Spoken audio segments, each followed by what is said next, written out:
आगामी 2026 विधानसभा चुनाव। जैसे जैसे विधानसभा चुनाव का दिन नजदीक आ रहा है, विभिन्न राजनीतिक दलों के उम्मीदवार अपनी चुनावी गतिविधियों को पहले से ही तेज कर रहे हैं। बीपीएफ प्रमुख हंग्राम महिलार ने पिछले परिषद चुनाव में भाजपा, यूपीपीएल, आईयूडीएफ, कांग्रेस और अन्य राजनीतिक दलों को हराकर 28 सीटें जीती हैं।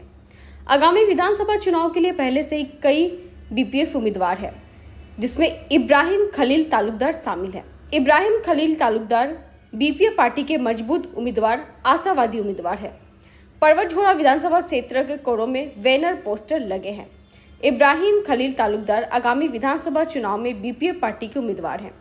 यहां तक कि मतदाताओं ने भी हमारे रिपोर्टर के कैमरे पर कहा कि अगर हंग्राम महिला इब्राहिम खलील तालुकदार को पार्टी का टिकट देते हैं तो हम भारी मतों के अंतर से जीतेंगे। हमारे पास मतदाताओं की टिप्पणी है जो आप सुन सकते हैं। আমি তো ইব্রাহিম খলিল তালুকদারকে বিচার কি বিচারে মানে হি যোগ্য প্রার্থী হিসাবে আমি বিচার আৰু এইটো আমাৰ সমষ্টিৰ কাৰণে ভাল হ'ব আৰু এই শিক্ষাগততা বহুত আছে তাৰ আৰু এনে ভাল হ'ব আমাৰ জিকিলে মানে কি হি যদি টিকিট পায় আমি তাৰ লগত আছো আৰু তেখেত জিকিলে আপোনাৰ উন্নয়ন হ'ব নেকি হ'ব হয় নেকি হ্যাঁ হ'ব টিকিট পাইলে জিকিব ফাইনাল ফাইনাল আমি দিম আৰু আমি থাকিম লগতে আপোনাৰ ভোট দিব নেকি দিম লগতো থাকিম লটোৰ ঘৰ ক'ত ইয়াতে খুদাবাগান থুৰিয়াত ঘৰ তেখেতে দেউতা কি কৰে ই মাষ্টাৰ আছিল ইয়াতে এতিয়া ৰিটায়াৰমেণ্ট হৈছে লটো কি কাম কৰে এতিয়া বোম্বে ঠিকাদাৰী কৰি আছে তেখেতে আপোনালোকে ভোট প্ৰদান কৰিব নেকি দিম আৰু ইপিএলক দিয়ে ইপিএলক ভোট দিব নেকি না আমি ইপিএল নাখিলো বিজেপিক দিব নেকি বিজেপি নাখিলো আমি নাঙলি খেলো নাঙলে দিব হ্যাঁ ঠিক আছে যাকে টিকিট দিব তাকে ভোট দিব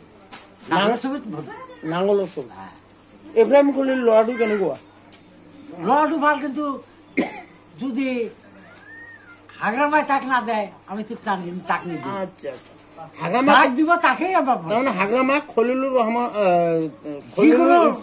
ইব্রাহিম খলিলক টিকিট দিব তাকেই ভোট দিব। মোর নাম নুর ইসলাম তালুকদার, মোর ঘর তো ছুরিয়া পাহাড়তে পর্বতজোড়া দেবীতলা বিসিডিসির অন্তর্গত। আমি দেখা পাইছো যে পর্বতজোড়াত কিন্তু বহু সমস্যা আছে। সেইবোৰ সমস্যা দূৰ কৰিবলৈ হলে আগন্তুক যিটো নৱনিৰ্বাচিত বিধানসভা সমস্যা পৰ্বতজোড়া কাক আপোনালোকে ভোট দিলে সেইটো সমাধান হ'ব? আমি বহুত কেন্দ্রিত দেখিছো, কিন্তু এইবাৰ যে 2026 অগান্ত নিৰ্বাচন, এই নিৰ্বাচনত মানে যুৱ প্ৰজন্ম হিচাপে আমি ইব্ৰাহিম খলিল তালুকদাৰক মানে মই যোগ্য হিচাপে মানে বিবেচিত কৰিছোঁ আৰু পৰ্বতজোড়া ৰাইজক আমি যুৱ প্ৰজন্মক মানে ছাপোৰ্ট দিবলৈ অনুৰোধ কৰিছোঁ। কাৰণ ইব্ৰাহিম তালুকদাৰ মানে যিকোনো ক্ষেত্ৰত যাওক, তেওঁ শিক্ষাগত অৰ্হতা হওক মানে মানে যিকোনো পৰ্যায়ত যাওক, তেওঁ যোগ্য হিচাপে মই দেখি আছোঁ। তাৰ লগত আমি বহু বছৰ থাকিছোঁ, মানে তেওঁৰ যি মানে আচল ব্যৱহাৰ মানে চৰিত্ৰ মানে সকলো পৰ্যায়ত তেওঁ মানে যোগ্য বুলি ক'ব লাগিব। সেইকাৰণে আমি ইব্ৰাহিম খলিল তালুকদাৰক মানে পৰ্বতজোড়া সমষ্টিত ৫ নং পৰ্বতজোড়া সমষ্টিত যোগ্য ব্যক্তি হিচাপে বা প্ৰাৰ্থী হিচাপে ইতিমধ্যে দেখা গৈছে। জয়লাভটো একদম নিশ্চিত, 100% গেৰাণ্টি। আৰু ইয়াতে ইউপিপিএল কওক, বিজেপি কওক বা কংগ্ৰেছ কওক, এইবিলাকেতো কাম নাই। আপোনালোকে দেখিছে যোৱা নিৰ্বাচনত মানে BTC নিৰ্বাচনত BPF ২৮টা চিট মানে নিজাববীয়াকৈ দখল কৰিছিল। তাৰ লগত মিত্ৰতাৰ কোনো প্ৰয়োজন নাই। তথাপিও মানে বিজেপিক মানে চাপ লগত লৈছে, কিন্তু নিজাববীয়াকৈ ২৮টা দখল কৰিছে। ইয়াত BPFৰ কোনো সন্দেহ নাই, 100% জিকিব যদি ইব্ৰাহিম খলিল ডাঙৰীয়াই মানে টিকিট পায়। আচ্ছা, আপোনাৰ ইএম হ'ল পৰ্বতজোড়াৰ যিটো MCL আছিল মুনমুন বৰ্মা, ইএম হৈছে এতিয়া নগৰ উন্নয়ন বিভাগত। কি আহ্বান জনাব যে ইব্ৰাহিম খলিল তালুকদাৰক টিকিট প্ৰদান কৰিব লাগে নেকি? হয়, এইটো আমি আহ্বান জনাইছোঁ BTC প্ৰধান হাগ্ৰামা মহিলাৰী ডাঙৰীয়া আৰু পৰ্বতজোড়া MCL মুনমুন ডাঙৰীয়াক আমি অনুৰোধ জনাইছোঁ যে পৰ্বতজোড়া সমষ্টিত যাতে ইব্ৰাহিম খলিল তালুকদাৰক টিকিটটো প্ৰদান কৰে।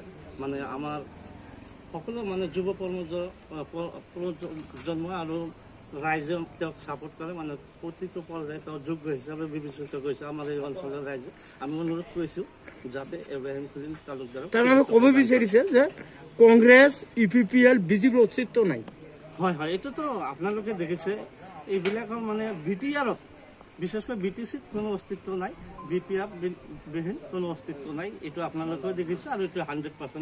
ইব্ৰাহিম গলে জিকিব আপুনি 100%? একদম 100%। আমি লিখি দিম আজি এই ভিডিঅ'ৰ মাধ্যমত আপোনালোকক আমি কৈ আছো, আপোনালোকে ৰেকৰ্ড কৰি ৰাখিব। একদম 100% গ্যাৰাণ্টি, ইয়াত কোনো ভুল নাই। News desk report, daily 24 live.